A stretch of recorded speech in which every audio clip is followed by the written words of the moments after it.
শ্ৰীমন্ত শংকৰদেৱ সংঘৰ অধিৱেশন এই পবিত্ৰ জামুগুৰি অঞ্চলত সেই ক্ষেত্ৰত ছাৰে দুআষাৰ ক'ব নেকি যে কেনেধৰণে কিছু প্ৰস্তুতি চলিছে? শ্ৰীমন্ত শংকৰদেৱ সংঘৰ 6, 7, 8 ফেব্ৰুৱাৰীত ইয়াত অনুষ্ঠিত হ'ব ৰাজ্যিক অধিৱেশন আৰু তাৰ প্ৰস্তুতি পূৰ্ণগতিত চলি আছে।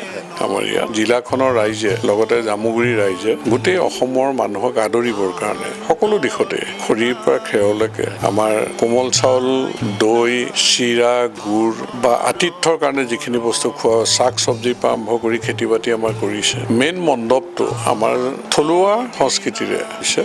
মেইন মণ্ডপটো কিমান ডাঙৰ আপোনালোকে জানে যে চোৱা গছ, বাঁহ গছ আৰু উলুখেৰে মই কৈছোঁৱে যে খৰি তৰিও সেয়া ব্যৱস্থা আমি কৰিছোঁ। বাকী চাউল পাত যি লাগিব সেইবিলাকো কৰা হৈছে। সেইমতো আমাৰ প্ৰস্তুতি কাম চলি আছে। গতিকে আমি অধিৱেশনলৈ অসমৰ বিভিন্ন প্ৰান্তৰ পৰা অহা শ্ৰীমন্ত শংকৰদেৱ সংঘৰ প্ৰতিগৰাকী ৰাইজক আমি আদৰিবলৈ প্ৰস্তুত।